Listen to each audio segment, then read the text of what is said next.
Hello, everybody. My name is Lynn Gordon. I'm Vice President of Business Development for Arconas Corporation.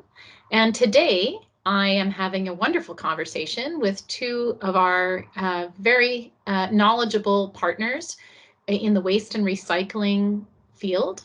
I have Suzanne Carey joining us from near Frankfurt, Germany. Suzanne is the head of international sales for Auweko, and has worked, they supply waste and recycling bins all over the world for such prestigious clients as German Rail, Swiss Rail, Austria Rail, and airports such as Frankfurt, Amsterdam Airport Schiphol, Vienna, Chicago O'Hare, Toronto Pearson, Doha, and many, many others, New Berlin Airport as well. And so thank you very much for joining us today, Suzanne. Thank you for having me. Also joining us is Trevor Gillett. Trevor is the founder of Groundside Inc., and he founded the company in 1998. And about 5 years ago, Arconas acquired his company, and he's been working with us in a very close advisory capacity ever since. And we're thrilled to have him with us. Trevor has worked on with such prestigious clients as Toronto Pearson Airport, and many colleges such as Seneca College and Algonquin College in Canada, as well as the municipality of the Niagara region. And we're very pleased to have Trevor and his experience join us on this call today. Hi, Trevor. Great. Well, today we're going to be talking about waste and recycling and the equipment that is so important to this critical function for facilities, especially facilities like public facilities such as transportation, airports, rail, cruise and other passenger terminals. So let's kick it off. So one of the first questions I have for you both is, what are public buildings and facility managers looking today in a waste and recycling station? Let's say, Trevor, why don't you tackle that from the North American perspective? So I always try to establish with a client whether they are separating different components and how many, or sometimes it is just waste and recycling. It's hard to believe, but there are still places that don't separate waste, where everything still goes to recycling. But more and more, the recycling process is becoming the separation of more waste components rather than fewer. And what are you seeing, Suzanne, in Europe? What are facility managers looking for there and for your clients abroad? Well, in one way, they're still seeing the same thing they always have on one side, which is, of course, they want something that looks good. Yes. Something that's easy to handle. Something that has low maintenance. Sustainability is a big issue these days. It has to be simple but effective technology. Then it has to be easy to clean. I imagine. To keep clean. But then you must say different facilities have different demands. Some say, we want the openings to be very small so people don't get rid of their household waste in the public bins. Others say no, they have to be big because our customers, have pizza boxes they want to throw inside. So it's very, very different.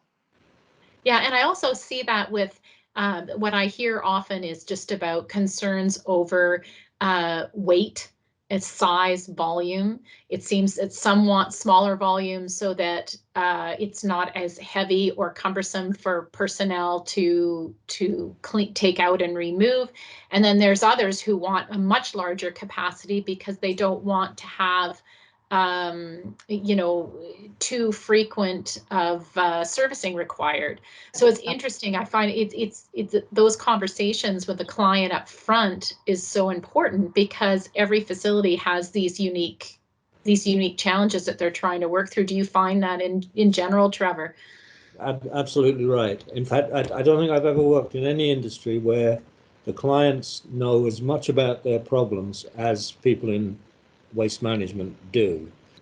And we do our best to offer a solution by having such a flexible or a wide range of products to offer. And the Auweko bins are a perfect example. I mean, like, I can see exactly how they progressed to handle what a diverse clientele really is looking for, which is, it's never the same.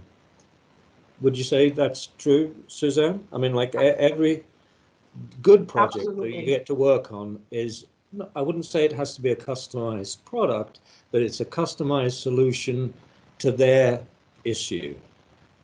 Right, right. You have to react to the current demand, really. Yes, that's right. And that's what I appreciate very much about Auweko, and also through the X series, Trevor, and everything, is I have been here long enough. I've seen sort of the evolution of some of the products, and Yes. I find it's important because obviously this is not a static situation. Waste and recycling is constantly evolving, and it's important to have the products that meet the requirements. So, and I'm thinking of particularly, Suzanne, with the liquid disposal bins. That's a relatively new addition to the line, but so valuable right now because of the particular challenges liquids pose at security checkpoints.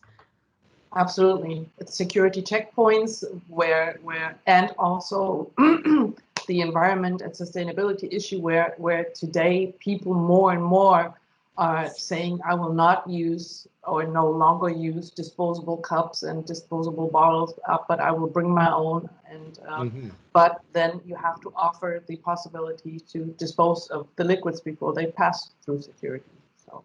And Trevor, what challenges do you feel that facilities face regarding getting the public to properly sort? I know that this must be a universal problem, and Yes. I'm going to direct this to both of you, to properly sort the waste, and what can be done really to help solve that issue. I'm sure facilities struggle with this all over the place. Well, they do. When people approach a waste receptacle, they tend to look at whatever graphics they're told, or whatever graphics they see that tell them where to put different waste components. And they make a decision very quickly, less than 3 seconds. I think most people will walk up to a bin and they often get it wrong. So I think it has to be quite clear where to put plastic, glass, metal, paper. The municipalities I've worked with particularly do a 3-month audit on their recycling programs.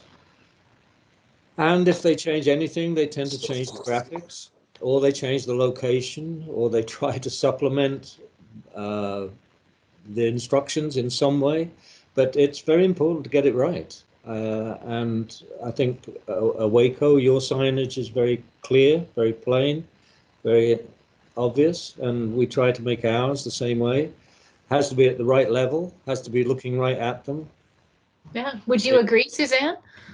Yes, it's very true. And as a matter of fact, there has been a statistic that says it takes 5 to 7 seconds to make the decision. So, and Yes. of course, at airports or busy places, people walking through, there's less time. So you have to really get it clear. This is true. And then, of course, but there's a different clientele. Did I pronounce it correctly? Yeah, clientele. Yeah, clientele. Different clientele passing through spaces like airports.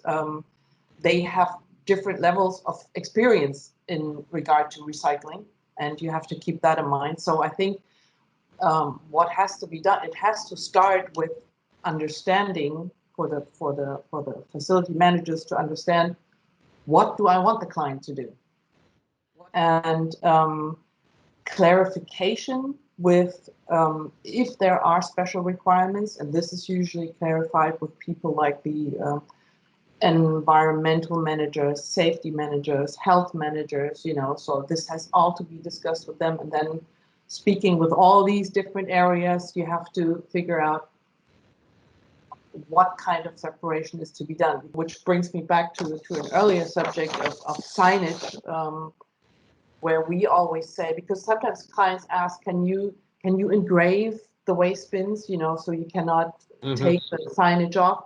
Yeah. It's not really that clever, because it's always good for it to be reversible, because that way you can react to changes. How should a facility decide on the best sorting and stream options for their facility? Like what example, like Trevor, you talked about audits and that sort of thing. What do you see, like how do you work with a client to help them determine what is the best sorting method? But of course, first thing to check is laws. Are there any laws which have to be obeyed? Then the next step would be at the facility, what kind of waste is being generated? Do we have a lot of bottles? Do we have a lot of paper, cans, plastic? What kind of waste is generated? And as far as selecting the right bin for this, you have to find out how much volume is needed to collect this. If for example, you collect empty plastic bottles, you will need a lot of volume. You will need a big bin to collect these. And also keeping in mind how heavy the bag might be once it is full. Yeah, and I hear that often. In the final step, also to consider where is the waste going once the bin is being emptied. And Trevor, I'm interested, what trends are you seeing right now on the waste and recycling industry? I see a lot of movement to recycle the things that are easy to store, the things that are paper from glass and metal and plastic. So I still see a growth in the way the recycling bin has to accommodate more than two components. And I think that's where the growth is coming, and particularly in the separation of organics, because I think that is something that has caught the public and the political imagination. There is more of a demand than ever to separate those compartments. We already talked a little bit about it earlier, that due to the fact that people are carrying a lot of personal bottles these days, rather than using disposable cups or bottles, of course, the liquid collection is something that has come up.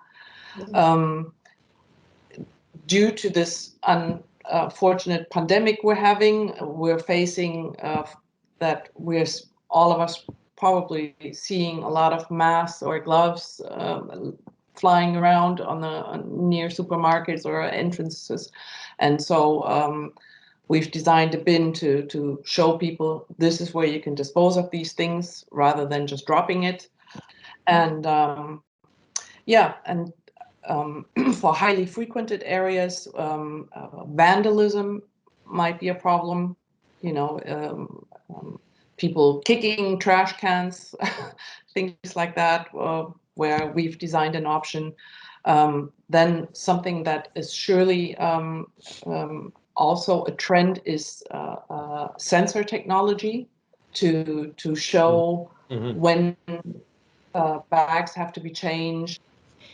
Well, I want to thank you both for joining me today for this interview. It's been a lot of fun talking waste and recycling with you. Arconas is, not only do we supply lovely airport seating, but we do supply quite a wide, extensive range of waste and recycling units, and people don't often think of us as having this kind of equipment, but we have the absolute pleasure of having both of you as great resources who are so knowledgeable in the industry, and we appreciate everything that you do. And thanks very much for joining me today, and hope you've enjoyed it too, and we'll talk again soon.